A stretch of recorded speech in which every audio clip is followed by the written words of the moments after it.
অভিমান ভুলে গেলেও অপমান ভুলে যাবেন না কখনো। কারণ অভিমান ভুল থেকে হয়, কিন্তু অপমান বেইমানির থেকে হয়। পিছনে ফিরে তাকানো হলো আবেগ, সামনে এগিয়ে যাওয়া হচ্ছে বাস্তবতা। কারো সৌন্দর্যের প্রেমে পড়লে হয়তো তার থেকে বেটার পেলে ভুলে যাবে। কারো মায়ার প্রেমে পড়ে দেখো, ব্যক্তিত্বের প্রেমে পড়ে দেখো, আজীবন তার কাছে আটকে যাবে। কার ভেতর কেমন মানুষ লুকিয়ে আছে সেটা শুধু সময়ই বলে দেয়। ম্যাচুরিটি শুধু বয়সের সাথে আসে না, জীবনের কঠিন বাস্তব অভিজ্ঞতা থেকেও আসে। শিক্ষিত লোকটি বলল, যাবি? অশিক্ষিত রিকশাওয়ালা বলল, কোথায় যাবেন?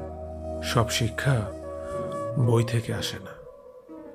দূর থেকে তো সমস্ত সম্পর্কগুলোই মিষ্টি মনে হয়, কিন্তু কাছে গেলে বোঝা যায় অধিকাংশ সম্পর্কগুলোই বিষিয়ে গেছে।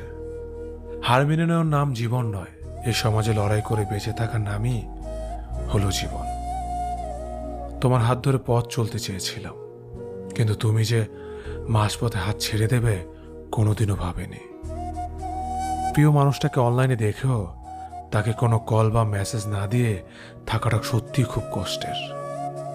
যে ভালোবাসা যত গোপন, সে ভালোবাসা তত গভীর।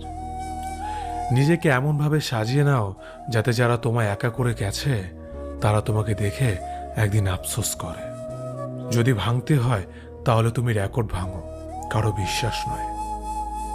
প্রতিটি মেয়ে চায় তার শাশুড়ি মা ঠিক তার মায়ের মতন হোক। মানুষ কখনো ধোঁকা খায় না, তারা হেরে যায় কোনো একজনের মিথ্যে ভালোবাসার কাছে। প্রচণ্ড মন খারাপ হলে ফোন দিয়ে 2-4 মিনিট কথা বলার মানুষ যদি তোমার জীবনে না থাকে, তাহলে তুমি সত্যি অনেক দুঃখী মানুষ। জীবনের অধ্যায়টা ছোট নয়, তাই কারোর সাথে খারাপ ব্যবহার করার আগে ভেবে নাও এটা তোমার সাথে পুনরাবৃত্তি হতে পারে। নারীকে চেনা যায় পুরুষের বেকারত্ব, আর পুরুষকে চেনা যায় নারীর অসুস্থতায়। নিজেকে কখনো খারাপ ভেবো না, কারণ এটা ভাবার জন্য সারা দুনিয়া বসে আছে। অহংকারী মানুষগুলো ভুলে যায় সময় সব সময় সমান যায় না। হারিয়ে ফেলো না তাকে যে তোমার অতীত জেনেও তোমাকে ভালোবাসে। উপকার এক অদ্ভুত জিনিস, না করলে মনে রাখে আর করলে ভুলে যায়। জীবন অনেকটা নদীর জলের মতো, কখনো থামে না কারো জন্য, শুধু বাধা পেলে রাস্তা বদলায়। কিছু কিছু বিষয় নিজের ভেতর বন্দি রাখাই ভালো। নিজের সব কথা কিংবা অনুভূতি সবাইকে জানাতে নেই। সবাই সব কথার অর্থ বুঝতে পারে না। চলার পথ কখনো বদলে যায় না, শুধু বদলে যায় চলতি পথের মানুষ। ইগো দেখিয়ে মানুষগুলোকে ইগনোর করাটা স্মার্টনেস নয়, বরং সবার সাথে মিশতে পারাটা এবং কথা বলতে পারাটাই স্মার্টনেস।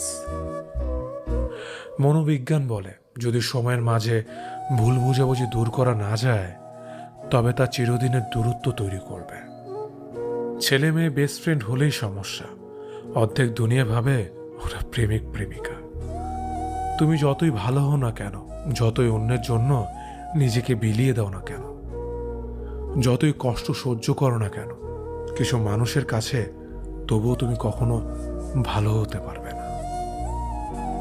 পৃথিবীতে অনেক মানুষ অশান্তিতে ভোগে, প্রিয় মানুষটি থাকার পরেও তাকে কাছে না পাওয়ার শোকে। কাজের জন্য মানুষ কখনো ক্লান্ত হয় না, মানুষ ক্লান্ত হয় দুশ্চিন্তা, হতাশা আর অবহেলার কারণে। মুখের ভাষার থেকেও গুরুত্বপূর্ণ হলো চোখের ভাষা। মানুষ যখন ছেড়ে যাওয়ার নির্দিষ্ট কোনো কারণ খুঁজে না পায়, তখন সে মিথ্যে অপবাদ দিয়ে বিদায় দেয়। হঠাৎ করে বেশি কাছে আসা মানুষগুলো হঠাৎ করে অনেক দূরে চলে যায়। যে তোমায় পছন্দ করে তার প্রতি সুযোগ নিও না। তোমাকে যার প্রয়োজন তাকে কখনো ব্যস্ততা দেখিও না। যে তোমাকে ভরসা করে তার সাথে প্রতারণা করো না। যে সবসময় মনে রাখে তাকে কখনো ভুলে যেও না। মানুষের সবচেয়ে বড় পিছু টান হলো মায়া। এ জগতে খুব কম মানুষই আছে যারা মায়া অতিক্রম করতে পারে। শুধু সবজি দিয়ে যেমন পুরো রান্না হয় না, তার জন্য মশলাপাতি লাগে, তেমনি শুধু ভালোবাসা দিয়ে সম্পর্ক হয় না, তার সঙ্গে যত্ন ও বিশ্বাস লাগে। জীবন কি অদ্ভুত, তাই না? সারা জীবন লড়াই করে বাঁচতে হয় একদিন মরার জন্য। ধরে তাকেই রাখো যে ছেড়ে যাওয়ার অজুহাত খোঁজে না। বিয়ে করলে গরিব ঘরের মেয়েকেই করো, অর্থ বা যৌতুক হয়তো পাবে না, কিন্তু সত্যিকারের একটা ভালো মনের জীবন সঙ্গী পাবে। জীবনের 3টি মন্ত্র: অতি আনন্দে কাউকে কথা দিও না, রাগের সময় উত্তর দিও না, দুঃখের সময় নির্ণয় করো না। কাউকে দুর্বল মনে করবেন না। 5 টাকা দামের কলমই কিন্তু 5 কোটি টাকার চেক লেখার কাজে আসে। সত্যি তো এটাই, আপনি সফল না হওয়া পর্যন্ত ব্যর্থতার কোনো গল্পই কেউ শুনতে চাইবে না।